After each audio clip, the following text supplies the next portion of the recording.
ආයුබෝවන් අද අපි ටිකක් ගැඹුරට යන්න හිතුවා. මේ මෑතක ඉඳන් යන රාවණ කතිකාවතේ කාරණා දෙකක් ගැන. ඔව්. එකක් අර ශිව තාණ්ඩව ස්තෝත්‍රය ගැන තියෙන කතාව නේද? ඒක ශිව දෙවියන් ගැනද නැත්නම් මේ සමහරු කියන විදිහට සූර්ය වන්දනාවක්ද? අර ශිව තාණ්ඩවයක්ද කියන එක. ඒකම අනිත් කාරණේ අර සිවා ලිඛිතය කියන්නේ ඇත්තම මොකද්ද කියන එකත් පැහැදිලි කරගන්න ඕන වෙලා තියෙනවා. ඔව් ඉතින් ඒකට අපිට හම්බ වෙලා තියෙන මූලාශ්‍ර දිහා බලමු නේද? අනිවාර්යෙන්ම. මේ මූලාශ්‍රවල අර ශිව තාණ්ඩව මතය ගැනත් කියවෙනවා. හැබැයි ඒකට විරුද්ධ තර්කයක් තියෙනවා. සිවා ලිඛිතය ගැනත් පැහැදිලි කිරීම තියෙනවා. හරි එහෙනම් අපි මුලින්ම අර ශිව තාණ්ඩව ස්තෝත්‍රය ඇත්තටම ශිව තාණ්ඩවයක්ද කියන තර්කයෙන් පටන් ගමුකෝ. මේක සූර්ය වන්දනාවක් කියන අදහසක් සමහරව අතර තියෙන බව පේනවා තමයි. හැබැයි ඉතින් මූලාශ්‍ර කියවද්දී ඒක එහෙමමද? එහෙමව කියන්න අමාරුයි. මොකද ස්තෝත්‍රය කියවගෙන යද්දී ඒක හරිම පැහැදිලි ඒක ශිව දෙවියන් ගැන කියලා. උදාහරණේම තියෙනවද? තියෙනවා අර ඩම නිනාදව ඩමර්වයම් කියන පදේ ගන්නකෝ. ඒක ශිව දෙවියන්ගේ ඩමරුව අර බෙරේ ගණන කියන්නේ. ඉර ගැන නෙවෙයි. ඔව් ඉර ගණන නෙවෙයි. අර භුජංග රාජමාලයා කියන එකත් ඒ වගේ නේද? හරියටම හරි. ඒ කියන්නේ නාගරාජමාලය ශිව දෙවියන් පළඳින එක. සූර්ය දෙවියෙක් නාගමාලේ දානවා කියලා අහන්නේ නෑනේ. ඒක තමයි. අනිත් එක තමයි අර සා අකුරයි ෂා අකුරයි මාරු කරලා සිව කියලා කියවලා ඒක සූර්ය වන්දනාවක් කියන එකත් ටිකක් ප්‍රශ්නකාරී කියලාත් කියනවා. ඒ මොකද? මොකද සිව කියන නම ඒක ශිව දෙවියන්ට පාවිච්චි වෙනවා සාමාන්‍ය ව්‍යවහාරයේ තියෙනවා. ලංකාවේ සිවානම් තියෙනවනේ. එතකොට අකුරු මාරු කළා කියලා ලොකු තේරුමක් ගන්න අමාරුයි කියන එක? ඔව් ඒ අදහස ගන්න අමාරුයි කියලායි සමහර මූලාශ්‍ර කියන්නේ. හරි. දැන් අර තාණ්ඩව කියන වචනේත් මෙතන වැදගත් වගේ. ඒක නිකන් ශ්ලෝකයක් නෙවෙයි කියලාත් කියවෙනවා. ඒක හරිම වැදගත් කාරණයක්. තාණ්ඩව කියන්නේ සාමාන්‍ය ගාථා ශ්ලෝකවලට කියන පොදු නමක් නෙවෙයි. ඒක ශිව දෙවියන්ගේ අර විශේෂිත නර්තන ශෛලිය. ඒකයි තාණ්ඩව කියන්නේ. මේ ස්තෝත්‍රේ පුරාම වර්ණනා වෙන්නේ ඒ නර්තනය. අනිත් දේව ශ්ලෝක බලන්නකෝ. ගායත්‍රී අෂ්ටකම් ස්තෝත්‍රම් දිෂ්ටිය අලගුව ඔය වගේ නම් වලින් ඉවර වෙන්නේ. හැබැයි තාණ්ඩව කියන්නේ ශිව දෙවියන්ටම විශේෂයි.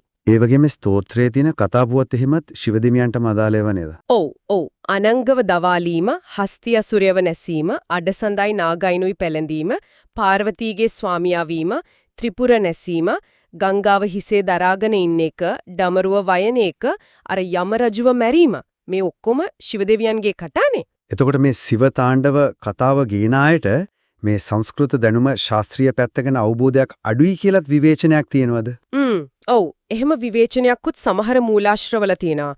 ඒ කියන්නේ තාණ්ඩව කියන වචනේ හරියට තේරුම අරන්ද කියන ප්‍රශ්නයක් තියෙනවා. අර රාවණ බ්‍රදර්ස් කියලා කණ්ඩායමක් හදපු වශුවත තාණ්ඩවය කියලා එකක් ගැන සඳහන් වෙනවා නේද? ඔව් ඒ ගැනත් සඳහන් වෙනවා. ඒකේ ව්‍යාකරණ ඡන්දස් එහෙම වැරදි කියලා තාණ්ඩව කියන වචනේ තෙතෙන්ට ගැලපෙන්නේ නැහැ කියලා තමයි අතම් මූලාශ්‍රය කියන්නේ. ඒ කියන්නේ මේ මතවාද අර බුදුන් ලංකාවේ ඉපදුනා වගේ මතයක් එක ගොඩකට දාලා විවේචනය කරනවා වගේ. ඔව් ඒ වගේ සමානකමක් දකින්නවා. මේවා අන්ධ භක්තියෙන් හරියට හොයලා බලන්නේ නැතෝ සමාජගත කරන මත කියලා චෝදනාවක් තියෙනවා. හරි. එතකොට ශිව තාණ්ඩව ස්තෝත්‍රය ගැන කතාව පැහැදිලි වගේ. දැන් අපි යමු අර අනිත් කාරණේට. සිවා ලිඛිතය. ඔව් සිවා ලිඛිතය. ඒක අර කිව්වා වගේ සූර්ය ශක්තියෙන් වැඩගත්තු හැටි ලියපු පුස්කොළ පොතක්ද ඇත්තටම? නෑ ඒක තමයි නිවැරදි වෙන්න ඕන මතය. මූලාශ්‍රවලට අනුව සිවාලිකිතය සමහර තැන්වල ශිවාලිකිතය හෝ සිවලිත කියලාත් කියනවා. කියන්නේ පුස්කොළ පොතක් නෙවෙයි. එහෙනම් ඒක චූල නක්ෂත්‍රය කියන ජ්‍යොතිෂ ක්‍රමයට අයිති ලිතක්. ඒ කියන්නේ දින දර්ශනයක් වගේ එකක්ද? ඔව් ඒ වගේ දෙයක්. ඒකේ තියෙන්නේ සූර්ය ශක්තියෙන් වැඩගන්නේ හැටි නෙවෙයි. හරි. එතකොට මොකක්ද මේ ලිතේ තියෙන්නේ? ඒකෙන් කරන්නේ දවසේ හිරු උදාවේ ඉඳන් බැසීම දක්වා තියෙන දවල් කාලය තියෙනවනේ. ඔව්. ඒ කාලේ හිරුගේ ගමන අනුව දල වශයෙන් සමාන මුහුර්ත 16කට බෙදලා තියෙනවා. එක මුහුර්තයක් විනාඩි 45ක් විතර. ඉතින් ඒ එක මුහුර්තය මොන වගේ වැඩකට හොඳද මොන වගේ වැඩකට නරකද කියලා තමයි ඒකේ තියෙන්නේ. නැකත් වගේ. ඒ කියන්නේ පැරණි ජ්‍යොතිෂ ක්‍රමයක්. ඔව් ඒ වගේ දෙයක්. රෞද්‍ර, ශ්වේත, මෛත්‍රී, සාගර වගේ නම් වලින් මුහුර්ත 16ක් ගැන කියවෙනවා. උදාහරණයක් කිව්වොත් රෞද්‍ර කියන මුහුර්තේ හොඳයිලු යුද්ධවලට එහෙම ඒත් අනිත් වැඩවලට අසුබයි. ශ්වේත මුහුර්තය ගොඩක් දෙයට සුබයිලු. වෙලදාමට සත්තුන්ගෙන් වැඩ ගන්න. හැබැයි සාගර මුහුර්තය නම් රාහු කාලේ වගේම අසුබයිලු හැමදේටම. හරිම රසවත්. එතකොට මේකේ ආරම්භය ගැන මොනවා හරි කියවෙනවද? ඔව්. ඒකේ ආරම්භක ශ්ලෝකයම කියවෙනවලු මේ දැනුම ශිව දෙවියන්ගෙන් ලැබුණු දායාදයක්. ඒක පදනම් කරගෙන තමයි මේ ලිත හැදුවේ කියලා.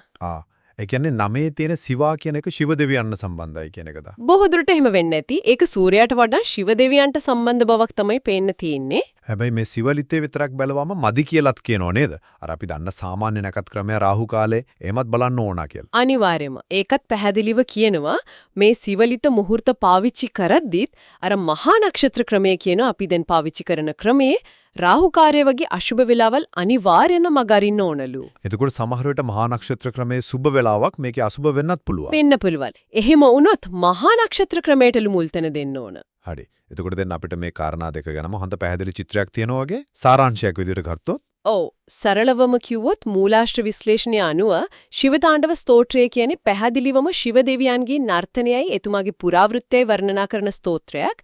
ඒක සූර්ය වන්දනාවක් සිවතාණ්ඩවයක් නෙවෙයි. ඒ වගේම සිවා ලිඛිතය කියන්නේ සූර්ය ශක්තිය ගැන ලියවුණු පොතකුත් නෙවෙයි. නෑ ඒක දවසේ වෙලාව මුහුර්ත 16කට බෙදලා නැකත් වැඩවලට පාවිච්චි කරපු ශිව දෙවියන්ගෙන් ලැබුණු දැනුමක් මත පදනම් වුණු පරිණ ජෝතිෂ ලිත. හරි.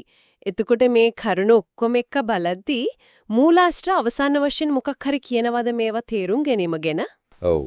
ගොඩක් මූලාශ්‍ර අවධාරණය කරන දෙයක් තමයි මේ වගේ කාරණා විශේෂයෙන් සංස්කෘතිය ඉතිහාසය පැටලිච්ච දේවල් තේරුම් ගන්නකොට නිකන් දැනුම විතරක් තිබිලා මදි කියන එක.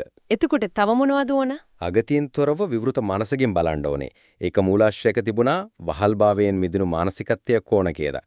ඒක අත්‍තරම හිතන්න දෙයක්. ඒ කියන්නේ තදින් අල්ලගත්ත විශ්වාස ජනප්‍රිය මතවාද තියෙනකොට ඇත්ත ඉතිහාසය ඇත්ත සංස්කෘතික කරුණු විවේචනාත්මකව බලන් අමාරුයි කියන එක නේද? ඔව් ඒක තමයි අභියෝගය. කොහොමද අපි අපක්ෂපාතීව හරියටම දේවල් තේරුම් ගන්න කියන එක. ඒක තමයි අපි හැමෝටම හිතන්න ඉතුරු වෙන කාරණය.